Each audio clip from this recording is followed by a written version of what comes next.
Hi there. So in this particular video, we'll understand that what exact ratio should we look at to make sure that the returns for the risk that we are taking in alternative investments, we are duly compensated for that or not. All right. So see, the risk that is involved in alternative investments anyway are a lot. There is lack of transparency. There's issue of illiquidity when you are investing in private equity or maybe a VC fund for that matter. And they might take in more debt and then they might invest into private companies. So वो leverage का effect भी आपके पास आता है जब आप hedge fund में invest कर रहे हो तो hedge fund can take leverage and then that effect can come on you as well. So there are multiple issues in private equity. Alright, there is no transparency, you do not get the data, the financial statements are not available. So all those things come into the picture and that is why the risk involved is on the higher side. तो आप जब alternatives में invest कर रहे हो तो you cannot simply just look at the returns and make a decision. Say for example a hedge fund gave you a return of 80%, but at the very same time when you're looking at the returns of 80%, you also need to look at the risk that is being borne by you while you're investing in that particular asset class or that particular alternative asset class that we have. So these are some of the things that we need to understand, that it is not the returns per se that we need to look after, but at the very same time the risk that is involved in getting those returns is also something that you should look after. Alright, so ऐसे हमारे पास बहुत सारे ratios है जो risk और return को साथ में देखते हैं. Alright, we must have studied it in portfolio management. So Sharpe ratio is one of them, where you take returns minus risk-free rate in the numerator, that is the return of your portfolio minus the risk-free rate in the numerator, and in the denominator you take the standard deviation of returns. And in the denominator you take the standard deviation of the returns. Alright, so this is something that you do. There are definitely some drawbacks about Sharpe ratio that we have already discussed. Sharpe ratio में drawback क्या होता है? Denominator में आप use करो standard deviation. Standard deviation के खुद के ड्रॉबैक्स है. नॉर्मल जनरली प्राइवेट इक्विटी या फिर हेज फंड या फिर कोई भी ऑल्टरनेटिव एसेट क्लास का नॉर्मल डिस्ट्रीब्यूशन नहीं रहता है. और स्टैंडर्ड डेविएशन यूज करना कब रिकमेंडेड होता है? When there is normal distribution. So it might be the case कि there is no normal distribution and yet you are using standard deviation as a measure of risk which might not work out. For example, जब normal distribution रहता है तो kurtosis और skewness का number रहता है कि स्क्यूनेस 0 रहना चाहिए, कर्टोसिस 3 रहना चाहिए.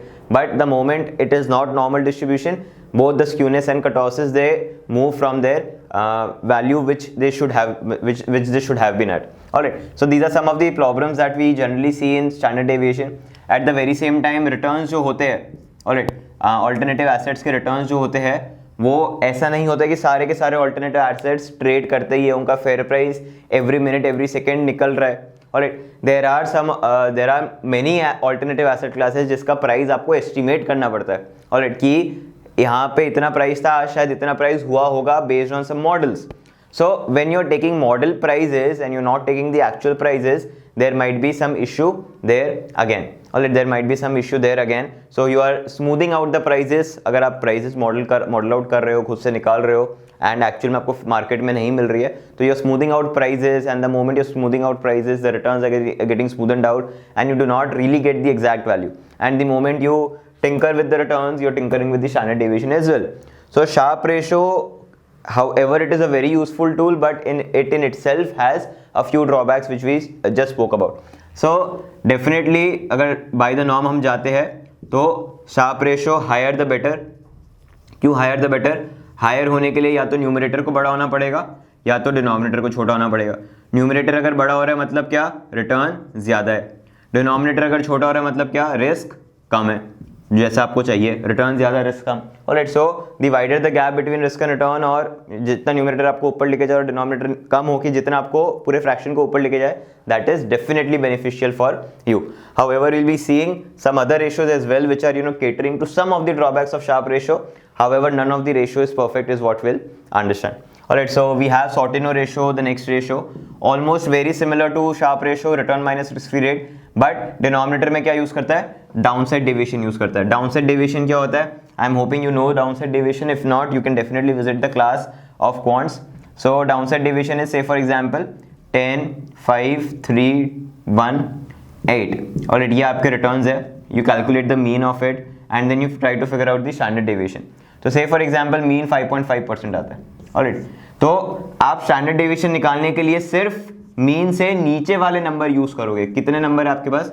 3 नंबर है, alright, you not use the upper numbers because as investor जो भी एवरेज रिटर्न आ रहा है उससे ऊपर वाला तो आपको अच्छा ही लग रहा है, ऑलराइट, भले ही कितने वेरिएशन के साथ है, बट उससे जो नीचे आ रहा है वहां पे वेरिएशन में आपको दिक्कत है, is what Sortino ratio is telling you, and that is why they are trying to look out for the downside deviation only, and that is why this ratio makes a little more sense compared to what we originally studied, because as an investor you're not looking for the variations in the upside part.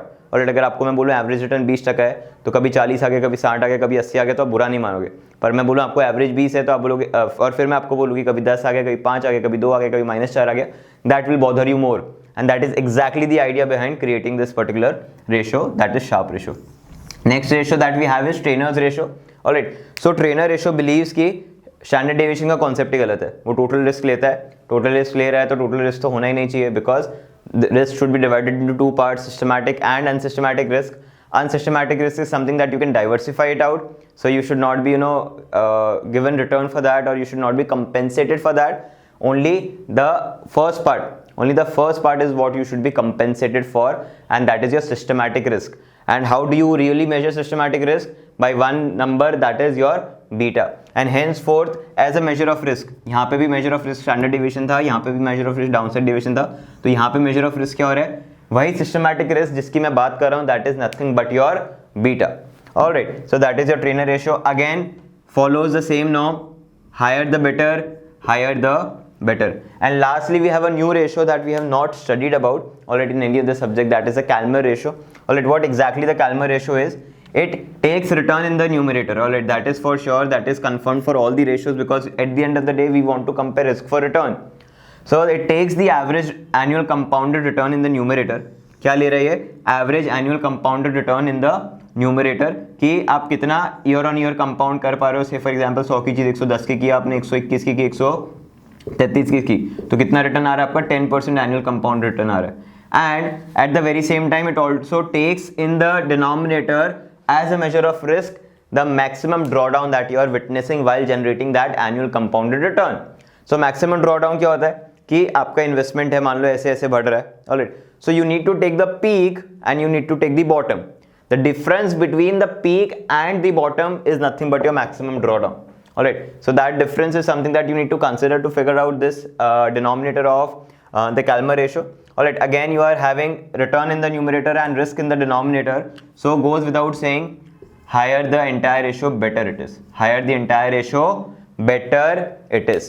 So this is how exactly it works out. Alright, this is how exactly all the 4 ratios work out. We know that alternative investments do not provide you with a lot of data to really work out the returns and risk that is involved in it, but at the very same time you need to make sure that you are using the relevant ratio and trying to figure out that what return you are getting for the risk that you are taking. Alright, so even we try to emphasize while investing that we emphasize a lot more on risk than return, because when things come down they take a lot of your securities down together.